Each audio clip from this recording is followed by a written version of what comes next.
माशाअल्लाह ला हौला वला कुव्वता इल्ला बिल्लाहिल अलिय्यिल अज़ीम। अऊज़ु बिल्लाहि मिनश शैतानिर रजीम। बिस्मिल्लाहिर रहमानिर रहीम। अल्हम्दुलिल्लाहि रब्बिल आलमीन। अस्सलातु वस्सलामु अला सय्यिदिल मुरसलीन सय्यदना शफीअना हबीबना नबीना व तबीब कुलूबना महबूब रब्बिल मग़रिबैन ज़िल हसन वल हुसैन मौलाना मौला सकलैन बिल क़ासिम मुहम्मद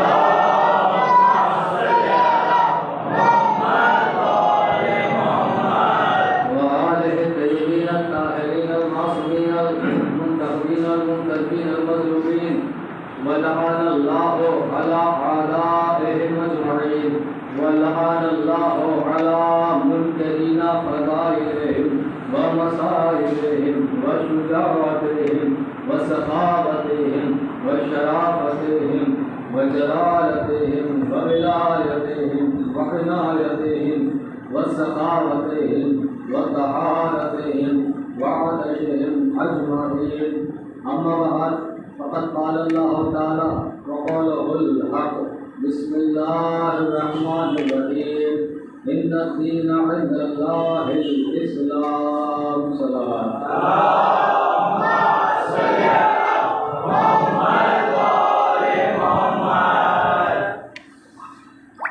मोहतरम हज़रात इमाम मज़लूम करबला पुरसराने सैयदुल शुहदा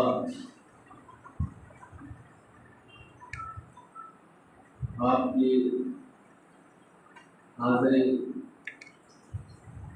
तलबे के ज़िक्र में यकीनन एक सबसे बड़ी इबादत का नाम है।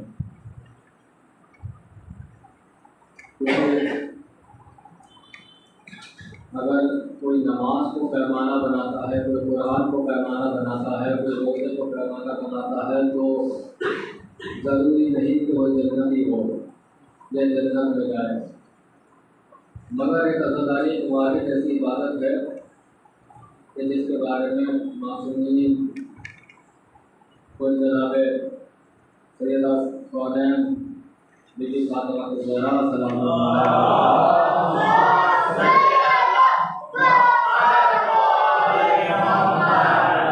फरमाती हैं कि जब तक मेरे हुसैन के सारे अकाबार जन्नत नहीं चले जाएंगे तब तक मैं जन्नत में अपना कदम नहीं रखूँगी। ये मेहमान नवाजी का तरीक़ा होता है कि वो घर से बाहर निकल कर मेज़बान नहीं करता है। तो बीवी की मिल्कियत है, जन्नत जो है बीवी की मिल्कियत है। और ये बीवी का तरीक़ा बताया कि वो जन्नत से बाहर निकल कर हमारा इस्तक़बाल करेगी और हमारे जाने के बाद वापस निकल जाएंगी। ये मेहमानी का तरीक़ा होता है ना, क्या किसी को फिर करके घर से बाहर निकलते हैं, तो ये मेहमानी का तरीक़ा होता है मेहमान नवाजी कर देना। ऐसा मैं तकलीफ में नहीं जाना चाहता हूँ, बस बहुत जल्दी की बात पहुँचाना चाहता हूँ कि अल्लाह ने बाबू की किताब में इस आयत को इरशाद फरमाई है जो अक्सर मैं पढ़ा करता हूँ। और तकरीबन मैं इसमें न जाने कितनी मजालिस कितनी तकारीर कर चुका हूँ। सूरह बकरा की आयत का टुकड़ा है कि बिस्मिल्लाहिर्रहमानिर्रहीम इन्नद्दीना इंदल्लाहिल इस्लाम, कि अल्लाह के नज़दीक अगर कोई दीन है, अगर कोई मज़हब है तो फ़क़त और फ़क़त मज़हब दीन है, मज़हब इस्लाम है, दीन इस्लाम है। और इसके अलावा कोई भी दीन काबिल कबूल ना होगा, चाहे इंसान कितने अच्छे अमाल कर ले, जब तक कि वो दीन का कलमा नहीं पड़ेगा तब तक उसको ना तो शिफाअत नसीब होगी ना उसको निजात मिलेगी। तो ऐसा तो पैमाना ये बन गया कि आप चाहे कितने अच्छे काम कर लो, अगर दीन के मामले में आपका फ़क़त इस्लाम ही कबूल किया जाएगा, कोई दूसरा दीन कबूल नहीं किया जाएगा। मगर याद रहे कि दीन इस्लाम वो इस्लाम कबूल किया जाएगा जो हुसैन ने दिया है, वो इस्लाम कबूल न किया जाएगा कि जो अबू सुफियान और माविया और यजीद वगैरह रहे थे। तो ये चीज़ याद रखिएगा।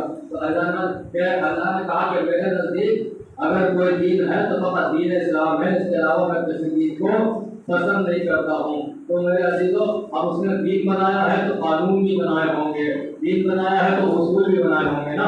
तो इसका मतलब क्या हुआ कि दीन पे अमल तब हो पाएगा जब उसूलों पर अमल करेंगे, जब कानून पे अमल करेंगे। जब तक उसूल पे अमल ना होगा दीन पे अमल ना हो पाएगा, जब तक कानून पे अमल ना होगा जब अमल ना हो पाएगा। तो चलिए अल्लाह से पूछते हैं ना, परवरदिगारा इस दीन को मानने की शर्तें क्या है। बहुत तवज्जो रखिएगा, इस दीन को मानने की शर्तें क्या है, तो चाहता क्या है। अल्लाह ने कहा कुछ नहीं, मेरी वहदानियत का इकरार कर लो, मुझे अल्लाह मान लो, मुझे खुदा मान लो। मैंने कहा कैसे मानना है, तो अल्लाह ने पहला सबक दिया कि सबसे पहले कहो ला, सबका इनकार कर दो, फिर कहो इलाहा कि कोई खुदा ही नहीं है, उसके बाद मुझको मानो। यानी परवरदिगारा को कहना क्या चाहता है, तो आवाज आई, मैं कहना चाहता हूँ कि अगर तुम असली को मानना चाहते हो तो पहले नकली वालों का इनकार करना पड़ेगा। मैं ला रहा हूँ आपको, वहां तक लेकर आ रहा हूँ। अगर तुम असली को मानना चाहते हो तो सारे नकली लोगों का इनकार करना पड़ेगा। तो परवरदिगारा मतलब क्या है, का मतलब यही है कि हम दीन में तबर्रा भी रखेंगे और तवल्ला भी रखेंगे। रखिएगा, हम तवल्ला भी रखेंगे और तबर्रा भी रखेंगे। मामूल कैसे, क्या देखो तवल्ला भी बहुत जरूरी है और तबर्रा भी बहुत जरूरी है। परवरदिगारा मैं क्या करूँ, मैं कैसे समझाऊँ। मेरी कौम के कुछ लोग हैं जो तोहफत जवाब भी नहीं पढ़ पाए हैं, जो तौजीहुल मसाइल नहीं पढ़ पाए हैं, उंगली उठाते हैं और कहते हैं कि मौलाना बस तवल्ला ठीक है, तवल्ला करने की क्या जरूरत है, बस इमाम हुसैन का नाम लीजिए, यजीद पे लानत करने की क्या जरूरत है। तो अल्लाह ने कहा परेशान क्यों होता है, मेरा कुरान दिखा देना, जहां मैंने मूसा का जिक्र किया है वहीं फिरौन का भी जिक्र किया है, जहां मैंने मूसा का जिक्र किया है वहीं फिरौन का भी जिक्र किया है। का मतलब यह है जहां मैंने तवल्ला का जिक्र किया है वहां पर तबर्रा का भी जिक्र किया है। तो तबर्रा कैसे किया जाएगा, अगर कोई तबर्रा का मुनकिर है, अगर कोई तबर्रा नहीं करना चाहता है तो वो इस्लाम से बाहर निकले, वो अपने आप को मुसलमान नहीं कर सकता, क्योंकि इस्लाम शुरू होता है तबर्रे से, इस्लाम शुरू होता है तबर्रे से। ला इलाहा, कोई खुदा ही नहीं है इल्लल्लाह, मगर अल्लाह के अलावा कोई खुदा ही नहीं है। बहुत तवज्जो रखिएगा, कानून बना कि अल्लाह के दुश्मनों का इनकार करो फिर अल्लाह को मानो। कानून आगे बढ़ा, रसूल के दुश्मनों का इनकार करो फिर रसूल को मानो। कानून आगे बढ़ा कि अली के दुश्मनों का इनकार करो फिर अली को मानो। मैंने कहा मामूल कानून कहां तक जाएगा, बोले उस बीवी तक जाएगा कि अगर उसे पैदा न करना होता तो मोहम्मद को पैदा किया जाता या अली को पैदा किया जाता।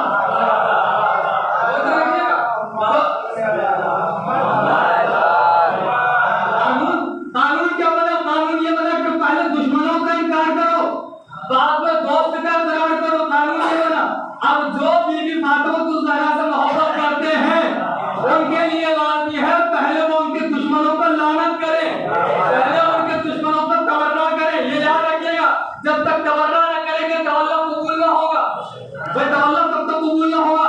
मेरे बाबू तबर्रे का मतलब क्या है, कुछ थोड़ा सा समझा तो दे कि तबर्रा कहते किसको है। तो सुनिए तबर्रा भी किसको कहते हैं ये भी सुन लीजिए कि बहुत आसान सी मिसाल के जरिए मैं आपको समझाना चाहता हूँ कि देखिए जिसका इकरार कर लिया अब फकत वो माना जाएगा, दूसरे के बारे में सोचा भी नहीं जाएगा, सवाल से कहना नहीं, सोचा भी नहीं जाएगा। मतलब क्या, मतलब ये था कि मैं कुरान पढ़ रहा था, मैंने कुरान पढ़ा, अचानक पढ़ते पढ़ते मेरे जहन में शैतान आया और मैंने कहा भाई जो कुरान की बातें हैं वही ग्रंथ की बातें हैं, वही गुरु नानक बता रहे हैं, वही गीता में लिखा हुआ है, वही इंजील में लिखा हुआ है, वही ज़बूर में लिखा हुआ है। इसका मतलब यह हुआ इंजील भी कुरान के बराबर है, ज़बूर भी कुरान के बराबर है, तौरात भी कुरान के बराबर है। आवाज़ परवरदिगार है, अगर बराबर होती तो आज मौजूद होती।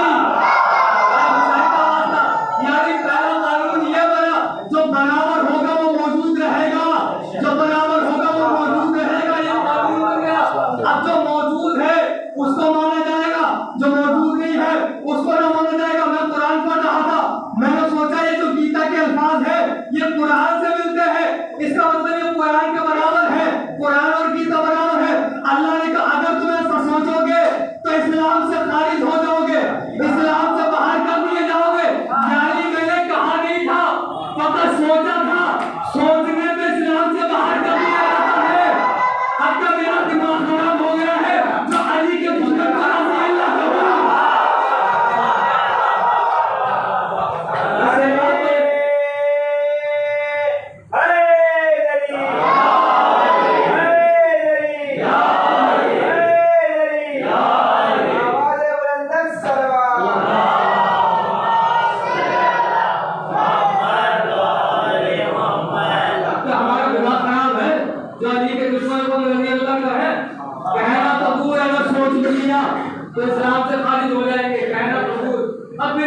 अब आ गए हमारी शक्ल में। मुसीबत तो ये है कि अमामे का एहतराम करना पड़ जाता है, मुसीबत तो ये है लिबास रसूल का एहतराम करना पड़ता है ना।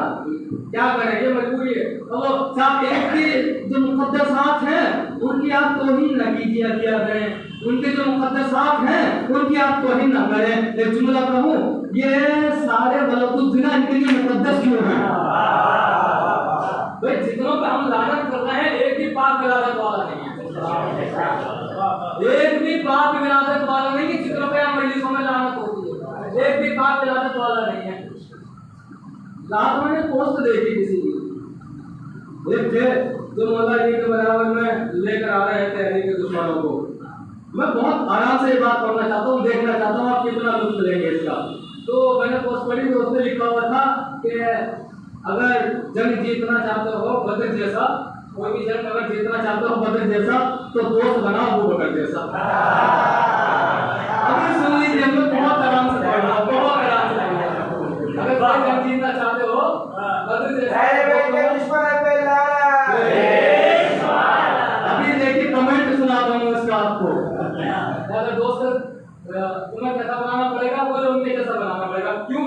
अगर जंग जीतना चाहता हूँ बदर के जैसा, तो दोस्त बनाना पड़ेगा अबू बकर जैसा। नीचे कमेंट लिखा था कि साहब जंग जीतनी है, रेस नहीं।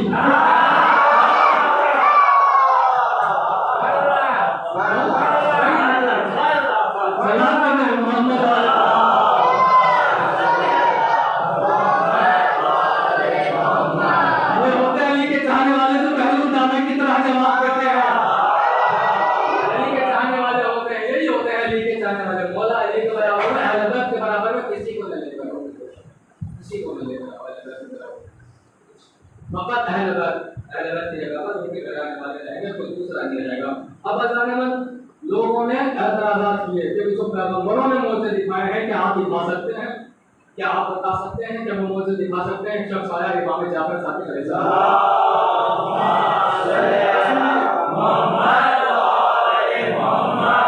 और उसने कुरान का एक वाक़या पढ़ा इमाम के सामने। बोले वो जनाब इब्राहीम ने अल्लाह से पूछा कि परवरदिगार तो क़यामत में लोगों को कैसे जिंदा करेगा, कैसे जिंदा करेगा? तो पूछा इब्राहीम क्या तुमको यकीन नहीं हम पर? यकीन तो है, इसमें ना है कल मेरा मुतमईन हो रहा है, दिल मेरा मुतमईन हो रहा है, इसलिए मैं पूछना चाह रहा हूँ। तो जनाब इब्राहीम का वाक़या यह हुआ था, इब्राहीम से कहा 4 परिंदे लेकर आओ। 4 परिंदे मंगाए गए।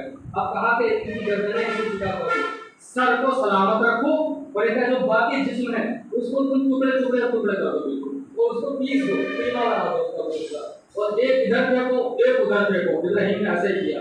अब हमारा नाम लेके आवाज दो, अब हमारा नाम लेके आवाज दो। अब जैसे खुदा के नाम से पुकारा गया, गोश्त उठा, खून चढ़ा, वापस जो परिंदे थे वो पूरे जिंदा हो गए, अपनी शक्ल में आ गए। ये आए इमाम के पास, आने के बाद कहने लगा कि मौला ये कैसे किया इब्राहीम ने?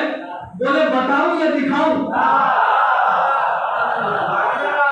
बताऊं या दिखाऊं?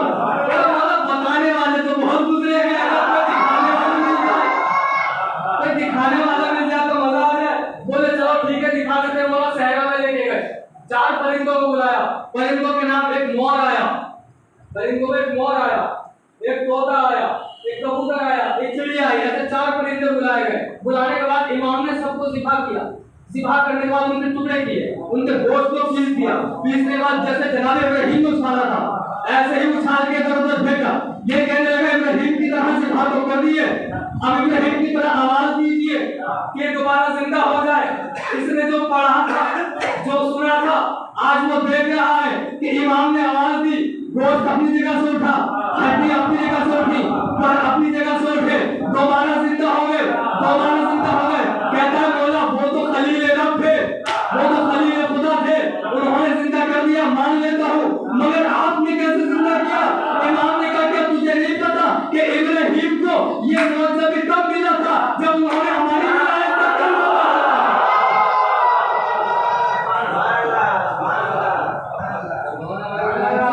कलमा पढ़ा था, तब ये उनको मौजज़ा मिला था।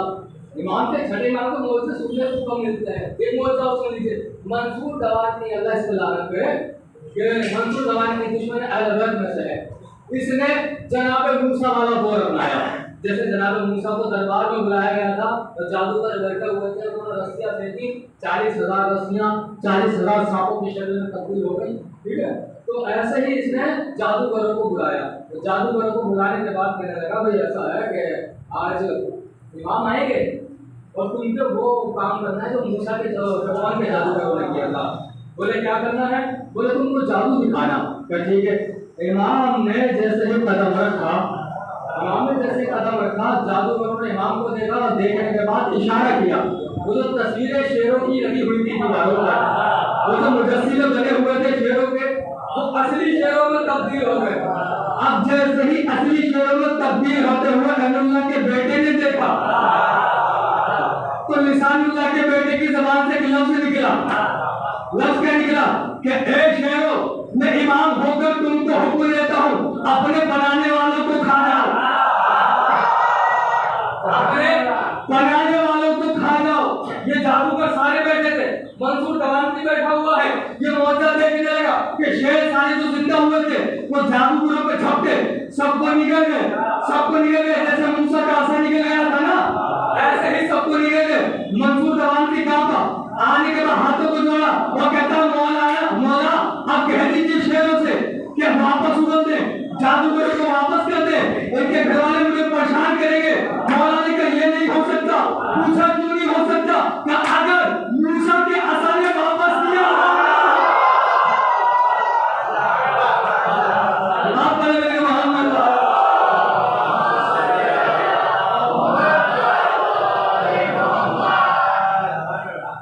अगर मूसा के तू मगर हम लोग जमाने में लेके जाना चाहता तो सुन, अभी वही जमाने वाला मतलब निकालेंगे कि अगर मूसा के असर ने और उन सांपों को निकला होता, वापस कर दिया होता तो हम भी जरूर जगह को कहते हैं कि इंसानों को वापस कर दो, लिहाजा वापस नहीं किया गया।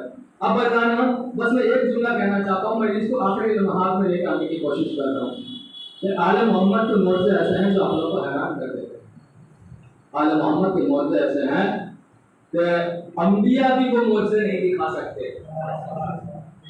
अंबिया भी अगर अंबिया दिखा सकते तो कभी इब्राहिम ये ना कहते फिरौन से, नमरूद से कि दोबारा निकाल के दिखा सूरज, वो खुद निकालते ना। तारीफ में है कहीं इब्राहिम ने सूरज बताया हो। अंबिया भी वो मोर्चे नहीं कर सकते जो अहले बैत करते हैं, जो रसूल खुदा वो मोर्चे कर ही नहीं सकते। इसी वजह से इनके खिलाफ प्लानिंग भी होती थी।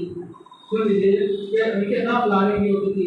जैसे कि रसूल खुदा का दौर है और मौला का रसूल खुदा का दुश्मन है, उसका नाम है अब्दुल्लाह इब्न अबी। अब्दुल्लाह इब्न अबी इसका नाम है। ये रसूल खुदा का दुश्मन है। इसने सोचा कि मैं नबी को बुलाऊं और इनको कत्ल कर दूं। अब ऐसा कत्ल करना है तो बड़ा मुश्किल हो जाएगा, ना तो तलवार से मार सकते हैं, ना किसी तरह से कत्ल कर सकते हैं। क्या किया जाए? इसने प्लानिंग की, तो वे काम करते हैं, खाने को दावत को बुलाते हैं और खाने में जहर मिला देंगे।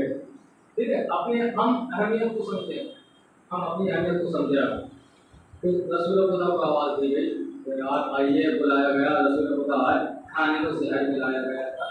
नबी ने जैसे ही दुश्मन को हाथ लगाया, खाने में हाथ डाला और जैसे ही दहन तक ला रहे थे कि हुक्म से आवाज़ आई, नबी अल्लाह मैं जहरीला हूँ, मसनून हूँ, जहरीला हूँ, अगर मुझे खाएंगे तो नुकसान होगा। तो नबी अल्लाह ने कहा खामोश, तेरा जहर कब को खत्म हो गया,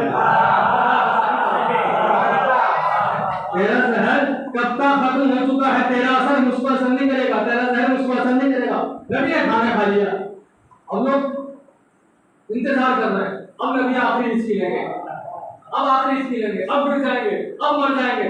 इंतजार करते रहे, नबी उठे, अबा को उठाया, काबा को उठाया, दामन को उठाया, वापस करने लगे। हम लोगों ने सोचा भाई क्या किया जाए, क्या खाने में जहर नहीं मिलाया गया? बावर्ची से पूछा, उसने कहा बहुत ज्यादा मात्रा में, बहुत ज्यादा क्वांटिटी में मैंने जहर मिलाया था, मगर क्यों नुकसान नहीं किया ये मैं भी नहीं जानता। कहने लगे इसका मतलब ये डुप्लीकेट था, इसका मतलब ये नकली था। मुसलमानों इससे समझ जाओ नकली से कोई फायदा नहीं होता, इसलिए तो नहीं हो। अब तो समझ जाओ कि नकली किसी काम का नहीं होता है, मानना है तो असली को मानो, है ना? कौन असली है उसको मानो, नकली को ना बनाओ, नकली को ना मानो। जैसे ही इन्होंने देखा कि नबी तो चले गए, तो इसके घर के जो लोग थे तो ये कहने लगे इसका मतलब जहर नहीं है खाने में। एक ने खाया वो मरा, दूसरे ने खाया वो मरा, तीसरे ने खाया वो मरा, और इन्हीं के साथ खाने वालों में इसकी बेटी भी थी। तो जब तक गुलाम मर रहे थे इसको परेशानी नहीं हुई, लेकिन जब बेटी मरी तो इसको परेशानी हुई। अब ये घबराने लगा। अब ये आया वापस मदीने में रसूलुल्लाह के घर। आने के बाद पता क्या कहता है, मेरी बेटी मर गई। नबी ने पूछा कैसे मर गई? इसको क्या कहना चाहिए था कि आपको जो बुलाया था जहरीला खाना खाने के लिए बुलाया था। इसने कहा नहीं, आप खाना खा के निकले, मेरी बेटी आपके शौक ज़ियारत में घर की छत पे चढ़ी, पाँव डगमगाया, नीचे गिरी और मर गई। आप दुआ करते कि वो जिंदा हो जाए। भाई दुश्मन था मगर जानता था कि नबी की दुआ से जिंदा हो जाएगी। इतना वो जानता था कि नबी की दुआ से जिंदा हो जाएगी। नबी ने कहा तू वापस जा, बेटी जिंदा मिलेगी। ये वापस गया, इसको बेटी जिंदा मिली, मगर जो नबी के बराबर में खड़े थे ये परेशान हो गए। अली थोड़ी थे ये तो इत्मीनान होता, ये परेशान हो गए। नबी अल्लाह जो आपको सच मालूम था कि खाने में जहर था, उसे खा के मरी है, तो ये बताइए आपने क्यों नहीं कहा, उसको दलील क्यों नहीं किया?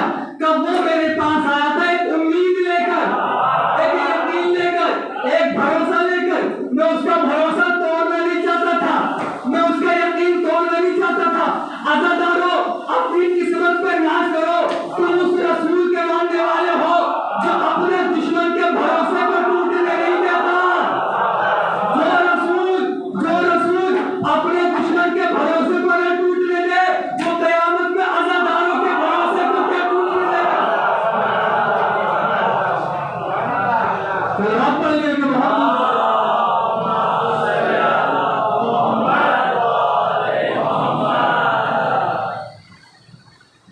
इस रसूल के मानने वाले हैं जो दुश्मनों के यकीन को बरकरार रखवाएं, दुश्मनों के भरोसे को बरकरार रखवाएं।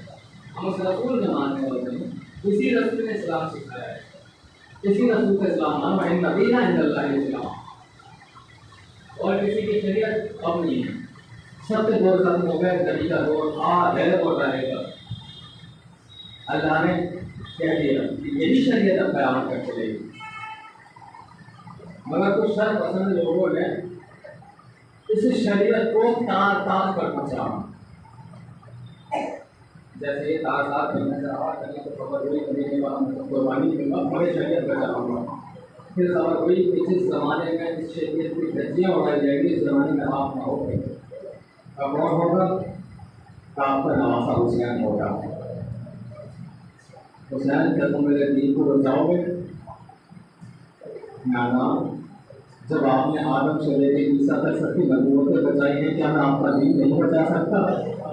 हुसैन कुर्बानियाँ बड़ी अजीम हैं जी। बोलिए नाना क्या करना पड़ेगा? जो दिखने में हूबहू मुझे शबी अली अकबर तुम्हारा बेटा होगा, क्या तुम्हारे पास इतना बड़ा दिल है कि तुम अपने जवान हाँ नाना मैं करूँगा। जब भाई तो ढारस होते हैं, तुम्हारा 70 बरस का भाई माफ कर जाएगा। हाँ नाना मैं कर लूंगा। एक मरतबा जब सवाल पे सवाल होने लगे, अब रसूल खुदा ने अजीब सवाल किया कि इस्लाम को बचाने के लिए बहनों की चादर। अब हुसैन खामोश है कि अंदर से आवाज है, हुसैन वादा कर रहे, वादा तू कर, वादा मैं नहीं मांगी। हुसैन ने वादा नहीं मांगी। अब्दुल कलाम सहरा आज मजमून करबला का 10वां है ना, आज बड़े गलती हो गए ना। आप सकीना से पूछो कितने जनाजे खाए हैं, आप सैयद सज्जाद से पूछो कितने दुल्ले खाए हैं, आप ज़ैनब से पूछो कितने कोड़े खा चुकी है। मुझे पांचवें इमाम का कौन याद आ गया?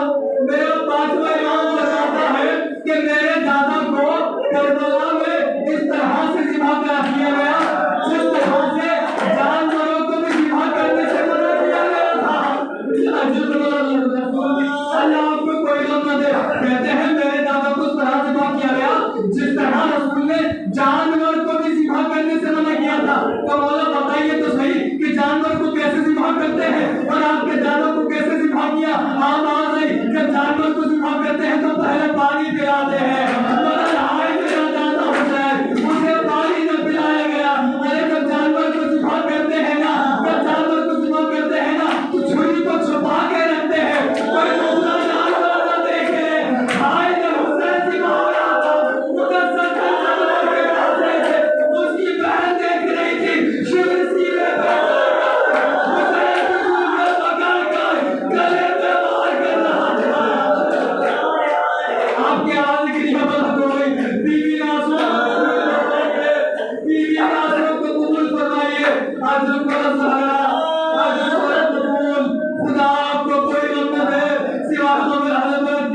हाँ हुसैन मर गए है ना, अब्बास मारे गए है ना, अब कोई मर्द नहीं है, एक मर्द है जो बीमार है, एक मर्द है जिसके हाथों में हथकड़ियां है, एक मर्द है जिसके पाँव में बेड़ियां है, गले में तोप है, कमर में लंगर है, उसको इजाजत नहीं है, उसको कुछ भी करने की इजाजत नहीं है। अभी ये काफिला चल रहा है करबला से कूफा की तरफ, कूफा से शाम की तरफ चल रहा है। ये चलते चलते चलते चलते कलिए के पास पहुंचा, एक इलाके के पास पहुंचा, उस इलाके का नाम था हिरान। हिरान जहां से गुजर रहा था वहां एक यहूदी का माबद था, इबादत खाना था, वो यहूदी वहां पर इबादत कर रहा था। जब उसने नगारों की आवाज सुनी, जब उसने ताशों और ढोल की आवाज सुनी, एक हफ्ते बाहर आया, क्या देखा दूर से कि काफिला आ रहा है, कुछ सर है जो नौ के नेजा पे बलंद है, कुछ बीवियां हैं जिनके बालों से पर्दा किए हुए हैं, और कुछ बच्चे हैं जो नंगी ऊँटों की पुस्तक डाल रहे हैं। एक मर्तबा आया, उसने सरों को देखा, सरों को देखने के बाद उसकी निगाह ठहर गई इमाम हुसैन के सर के पास। उसने देखा बड़ा हसीन चेहरा है, बड़ा खूबसूरत सर है। आने के बाद पूछा ये कौन है, आवाज आई ये हुसैन है, इसके बाप का नाम बताओ, कहीं अली का बेटा है। एक मर्तबा पूछा कौन अली, अरे इसकी माँ का नाम बताओ, किसी ने कहा इसकी माँ का नाम हमारे मजमे में नहीं लेते हैं, इसकी माँ का नाम हमारे मजमे में नहीं लेते हैं। एक मर्तबा किसी ने कहा से कहा ये फातिमा ज़हरा का बेटा है, तड़प गया, रोने लगा।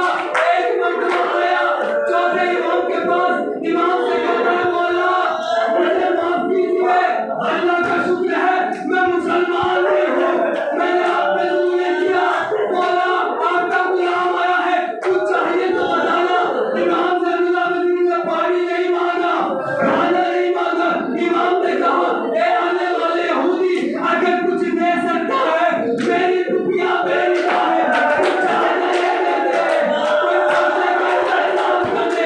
ये गया चादरें लेकर आया, और जैसे ही चादर जनाबे ज़ैनब के सर पे आई, जनाबे कुलसूम के सर पे आई, शिबली ने इशारा किया, सारे फौजी आगे बढ़े, बेटों की अड़ियों से अहले बैत की चादरें उतारी, जख्म इतने शदीद थे, ज़ैनब ने चादर फेंक दी, कुलसूम ने चादर फेंक दी, आवाज़ दी नाना मुसलमानों ने चादरें उल्टी की, अरे यहूदी ने चादरें दी है नाना, मगर करबला से कूफा तक, कूफा से शाम तक दया बदया सब बदला, सब गया नाना। मैं आपकी उम्मत की शिकायत को मैं छोड़ करूंगी। अला लानतुल्लाह अला कौम सालिहीन, इन्ना लिल्लाहि व इन्ना इलैहि राजिऊन। रिज़क़ क़ज़ाए व तस्लीमन बिल वाला हज़रत मोहम्मद वाले मोहम्मद का हमारे मुख्तसर की इबादत को कबूल फरमा, उसको हमारे तमाम गुनाहों को बख्श दे, हमें गुनाहों से बचने की तौफ़ीक़ अता फरमा, और वगैरह जहाँ नशियात हैदर इक़्तिदार हम जहन्नम की इजाज़त फरमा, और वगैरह पर इस्लाम को सरबलंद पर को निफाक़ को सरबलंद